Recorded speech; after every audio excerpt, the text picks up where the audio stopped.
You land in Vietnam and everything feels incredible. The food is cheap and delicious. The streets are full of energy. Everyone seems friendly. You think, this is amazing. Why didn't I come here sooner? But then, day 30 hits. And Vietnam starts showing you a completely different side. The things no travel blog warned you about. The things that catch almost every foreigner off guard. Today, we're covering 12 things that genuinely shock foreigners after their first month in Vietnam. Not the tourist experience. The real one. Vietnam has become one of the top destinations in the world for digital nomads, retirees and eyes, and long-term travelers. And it's easy to see why. The cost of living is roughly 60% lower than the US or UK. The food scene is world-class. And the country has a kind of energy that's hard to find anywhere else. But living here, really living here, is very different from visiting. And the gap between what people expect and what they experience is exactly what this video is about. Whether you're planning a long stay or you're already here, these 12 things are going to save you from making some very expensive and very avoidable mistakes. Let's get into it. Number 1. The traffic has its own rules, and nobody told you what they are. The first thing that shocks almost every foreigner in Vietnam is the traffic. But here's the thing people get wrong. It's not actually chaos. It just looks like chaos. Vietnam has over 77 million registered motorcycles. That's more motorbikes than most countries have people. And the traffic moves like a river, constantly flowing, constantly adjusting, never fully stopping. The problem is, you were never told the rules. The biggest mistake foreigners make when crossing the road is freezing in the middle of the street. Don't freeze. Walk slowly, steadily, and keep moving at a predictable pace. The motorbikes will flow around you. Stop suddenly and you break the rhythm, and that's when accidents happen. The second thing that confuses people is the horn. Back home, a horn usually means someone is angry. In Vietnam, it's just communication. I'm here, I'm passing. Watch out, nobody is angry. It's just how the road talks. Give yourself about 2 weeks to get comfortable. After that, crossing the road in Vietnam starts to feel completely natural. Number 2. Two-tier pricing is real, but it doesn't work where you think. Here's something that trips up a lot of newcomers. In certain places in Vietnam, foreigners pay more than locals. This is real, and it's worth understanding. You'll find it at wet markets, at some street vendors, with XCOM drivers, that's motorbike taxis, and especially with unlicensed taxis. If someone quotes you a price without a meter or without showing you a menu first, that's your signal to negotiate or walk away. But here's where most people make the mistake. They assume everything is negotiable. Try to bargain at a local faux shop, a convenience store, or when paying your Grab ride, and you'll get some very confused stares. The rule of thumb is simple. Fixed price places, restaurants, supermarkets, Grab, Circle K, no negotiation needed. Open air markets, street vendors, unlicensed transport. Know the rough price beforehand and don't be afraid to walk. A quick search in expat Facebook groups or Reddit will tell you exactly what the local price should be for almost anything. Number 3. The sun will destroy you faster than you expect. This one seems obvious, but almost every foreigner underestimates it and regrets it by week 2. Vietnam sits close to the equator. In Hanoi, the UV index regularly hits 12 to 13 from May through September. That's classified as extreme. At that level, unprotected skin can start to burn in under 10 minutes. And here's the part that surprises people. You don't even feel it happening. The humidity keeps you from feeling hot the way you would back home. So you stay outside longer than you should. And then it hits you later. Look at what locals do. They cover everything. Long sleeves, face masks, full-arm gloves on motorbikes. They're not being overly cautious. They've lived here their whole lives. They know exactly what the sun does.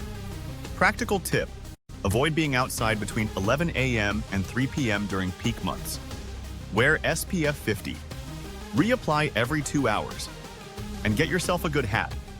It sounds basic, but it's one of the most common reasons newcomers feel wiped out in their first month. Number 4. Cash is still king, and the zeros will mess with your head. Vietnam's official currency is the Vietnamese dong. And one of the first things that shocks foreigners is seeing a menu price of 150,000 and wondering if they've walked into the most expensive cafe in Southeast Asia. They haven't. 150,000 VND is about $6. The zeros are the biggest source of confusion and overpaying for foreigners in their first few weeks. A simple trick that experienced expats use: drop the last 3 zeros, then divide by roughly 25. 500,000 VND becomes 500 divided by 25, about $20. Practice that and you'll stop second-guessing yourself at every checkout. Now, the other shock: cash is still dominant here. Many local restaurants, markets, street food vendors, and landlords operate cash only. Card machines exist, but they're not universal. ATMs are easy to find in cities, but most charge withdrawal fees, typically between 30,000 and 85,000 VND per transaction.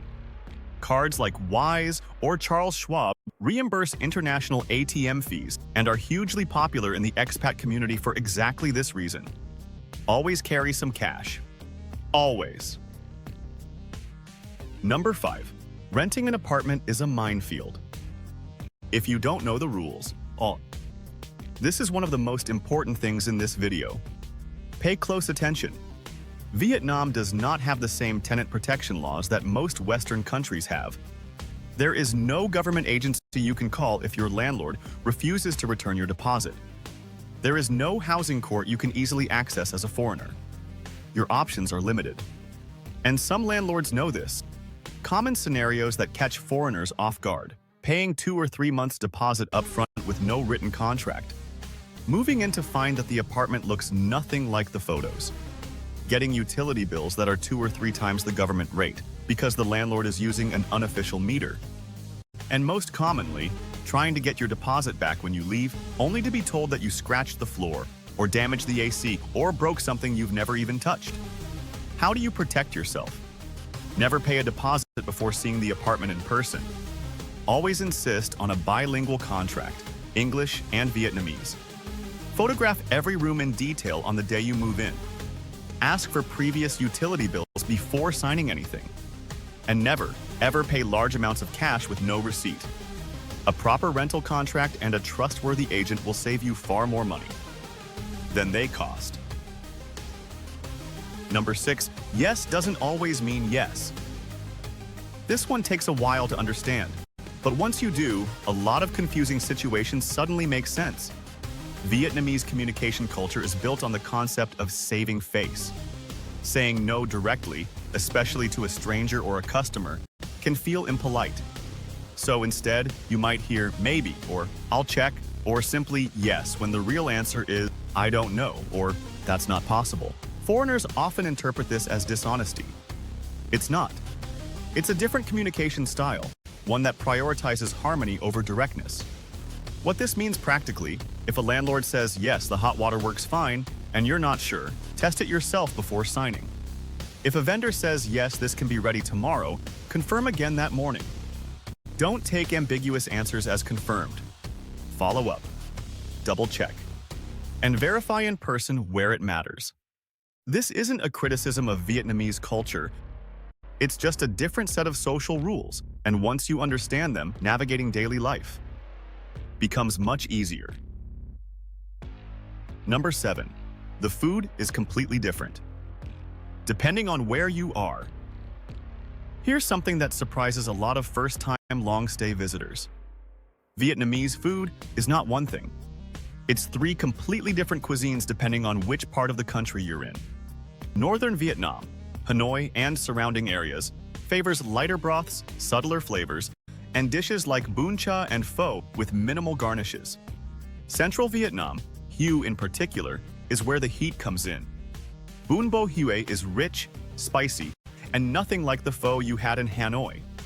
Mi Quang and Banh Mi Hoi An are things you won't find authentically anywhere else. Southern Vietnam, Saigon and the Mekong Delta, leans sweeter, uses more fresh herbs, and has dishes like hủ tiếu and cơm tôm that are barely known in the north. The shock for many foreigners is ordering their favorite dish in a different city and not recognizing it at all. This is a feature, not a bug. One of the best things about spending real time in Vietnam is discovering how different each region actually is. Number 8. Pharmacies work completely differently here. In Vietnam, pharmacists often function as first-line medical consultants. You walk in, describe your symptoms, and they recommend and sell you medication on the spot, including things that would require a prescription in most Western countries. For minor issues, a cold, a stomach problem, a skin rash, this is actually extremely convenient and affordable. But there are a few important things to know. Quality varies between pharmacies. Stick to established chains like Long Châu, Pharmacies, or An Khang when possible. They are better regulated.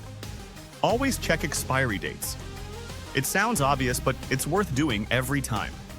For anything serious, a high fever, chest pain, difficulty breathing, go to an international hospital. FV Hospital in Saigon and Vinmec in Hanoi are the most recommended by the expat community. And this is important. International health insurance is not optional if you're staying long-term. A single serious illness or accident at an international hospital can run into thousands of dollars. Get covered before you need it. Number 9. The language barrier is harder than most people expect. Vietnamese has 6 tones. The same word said with a different tone can mean something completely different. Ma can mean ghost, mother, rice seedling, or horse, depending purely on how you say it. This makes Vietnamese one of the harder languages for English speakers to pick up casually. And Google Translate, while useful for text, can sometimes make spoken communication worse. Mispronounced tones can create genuine confusion or, occasionally, accidentally funny moments. The good news is that most Vietnamese people are extremely patient with foreigners who are trying. A smile, a pointing gesture, and a few key phrases will take you further than a badly translated sentence. The phrases that actually help most: bao nhiêu tiền, how much? Odo, where is it? Ngon lắm, very delicious. Use this one often. It will make people's day. And in cities, especially with younger Vietnamese, English is increasingly common. You won't be stuck, but do try to learn a few words. The effort is always noticed and always appreciated. Number 10. Visa rules are stricter than most foreigners realize, and they just got stricter. This is the section that could save you from a very serious problem. Pay attention. Vietnam's 90-day e-visa has made it easier than ever to visit the country. Most nationalities can apply online, pay around $25, and arrive without stress. But there are traps that catch people every year. Trap 1. Confusing the visa validity with your permitted stay. Your e-visa might be valid for 90 days, but that doesn't always mean you can stay for 90 continuous days in every scenario. Always read the exact terms of your visa stamp on arrival. Trap 2. Assuming you can just extend or overstay and sort it out later. Vietnam tightened its immigration rules significantly in late 2025. Under the new Decree 282/2025, overstay fines have doubled. Overstay under 16 days, fines from $22 to $88. Overstay beyond 16 days, fines increase sharply, starting at $133 and climbing. Overstay beyond 30 days, potential deportation. And beyond that, you risk being blacklisted for 1 to 5 years. That means you could be banned from Vietnam for years. And here's something people don't expect. ASEAN countries now share immigration data. A serious violation in Vietnam can affect your ability to enter Thailand, Cambodia, and other neighboring countries. The fix is simple. Set a phone reminder 2 weeks before your visa expires. Apply for an extension through a licensed visa agency. Process takes 5 to 7 working days. And never assume you can figure it out. At the airport. Number 11. The cost of living is low, but not as low as the internet told you. Every travel influencer video makes Vietnam look like you can live like a king on $500 a month. And while Vietnam is genuinely affordable, the reality for most foreigners is more nuanced. Yes, you can eat a delicious bowl of pho for under $1. Yes, a Grab ride across town might cost $1.50. Yes, internet is fast, stable, and costs around $10 a month. But the lifestyle creep is real. Most foreigners, especially those coming from Western countries, don't end up living like locals. They end up in comfortable apartments in expat areas. They visit Western cafes and international restaurants. They take weekend trips. They join gyms. They go out. A realistic budget for a comfortable expat lifestyle in Saigon or Hanoi in 2025 looks more like $1,200 to $2,000 per month. That's still significantly cheaper than London, New York, or Sydney. But it's not $500. The good news, even at $100 a month, you are likely living a better quality of life than you were back home. Better food, less stress, more sunshine, well, more than some places. The key is setting realistic expectations before you arrive, so you're not caught short. In month 2. Number 12. And then, somewhere around day 30, Vietnam gets under your skin. This one is hard to explain until you feel it. Around the first month, something shifts. The traffic that terrified you starts to feel like background noise. You know which stall has the best banh mi on your street? You figured out the local market prices. You have a favorite cafe where they remember your order. Vietnam stops feeling like a foreign country, and it starts feeling like somewhere you actually live. There is a community here, one of the fastest growing expat communities in Southeast Asia, made up of people from over 100 countries, all going through the same adjustment. And the Vietnamese people themselves, their warmth, their humor, their resilience, are unlike anywhere else. You came for the cost of living. You stayed for something you didn't expect. That's what almost every long-term foreigner says when they look back. On their first month. So those are 12 things that genuinely shock foreigners in Vietnam after the first month. The ones to remember most: understand the traffic, move slowly and predictably. Know your visa expiry date and set a reminder today. Never sign a rental contract without reading it carefully. Carry cash, always. And respect that this country operates on different rules, not worse ones, just different. Vietnam rewards people who take the time to understand it. And once you do, it becomes one of the best decisions you've ever made. If this video helped you, drop a comment below. Which one of these surprised you the most? And if you're planning a move or a long stay in Vietnam, check out our other videos on visas, apartments, and budgeting for life here. See you in the next one.